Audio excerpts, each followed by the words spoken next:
I have two responses to that. The first is simply a demographic answer.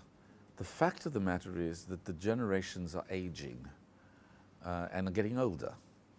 So 30 is, young.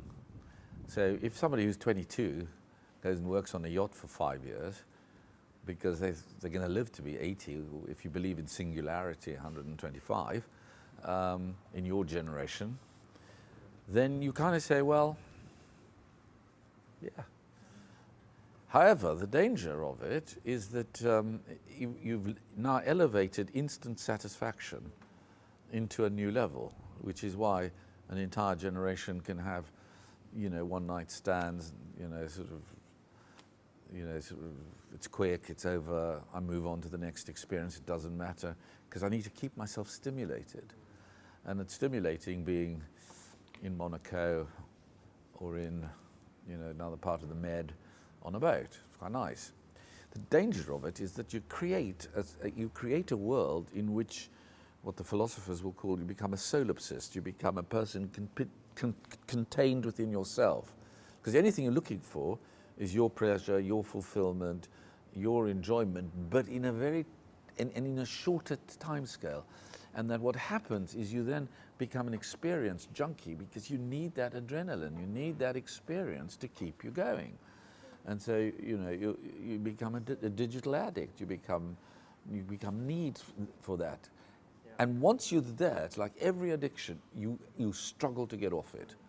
So, 30, 35, you've spent your life on a boat, you've shagged your way through Europe, you're now 35, 36, and you kind of, well, what happens next?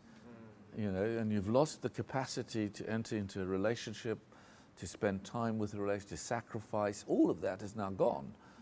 So in a measure, a year or two out on a boat, sure, why not? If you can work it out in your life.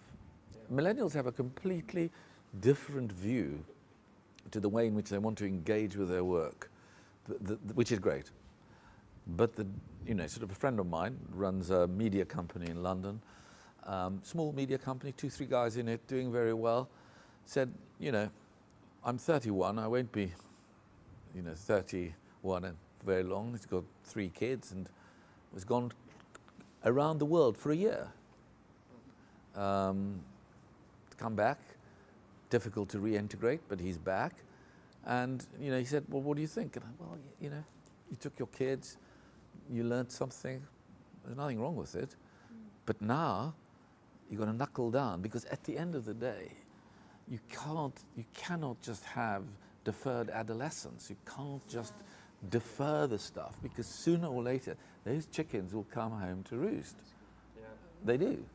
So plan it well, take a shorter break, have your travel, you're going to do it, you're going to eat your avocados, you're going to have your batteries filled until we find that batteries are no longer the essential requirement. But remember God in your youth. Remember Him. When the excitement of it all happens, that soon you want to settle down, you need a home, you need some kids, you need to feed them, and you need to be fulfilled in the work that you're doing.